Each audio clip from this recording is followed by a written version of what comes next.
ഇനി നമ്മൾ കലൂരിലെ കറുകപ്പള്ളിയിലേക്കൊന്ന് പോവുകയാണ്. കലൂരിൽ എമിൻ ജോസ് ഉണ്ട്. അവിടെ ഈ ക്രിക്കറ്റ് ആവേശം 2020യുടെ ക്രിക്കറ്റ് ആവേശം മുഴുവൻ പകർന്നു കൊടുക്കാൻ വേണ്ടി വലിയൊരു സ്ക്രീനൊക്കെ അവിടെ പ്രൊവൈഡ് ചെയ്തിട്ടുണ്ട്.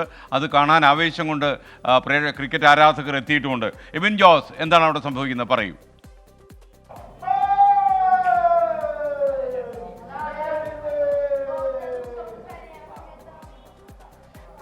കറുകപ്പള്ളിയിലും വലിയ ആവേശമാണുള്ളത്. വലിയ സ്ക്രീനിൽ കളി കാണാനുള്ള ആവേശത്തോടു കൂടി തന്നെ ഇവിടെ ക്രിക്കറ്റ് ആരാധകർ എത്തിയിട്ടുണ്ട്. ഹിറ്റ്മാന്റെ നേതൃത്വത്തിൽ കിരീടം ഇന്ത്യയിലേക്ക് തന്നെ എത്തിക്കുമെന്നുള്ള ആകാംക്ഷയിൽ തന്നെയാണ് ഇവരെല്ലാവരും ഉള്ളത്.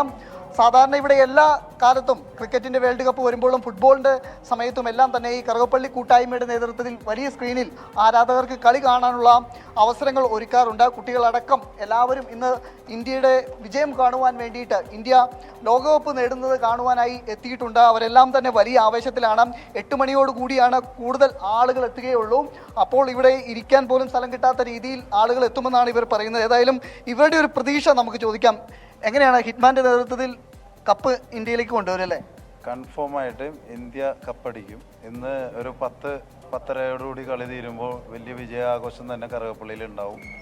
എന്തായാലും രണ്ടുപേരും പോരാടി തന്നെയാണ് ഫൈനലിൽ വന്നേക്കുന്നത്.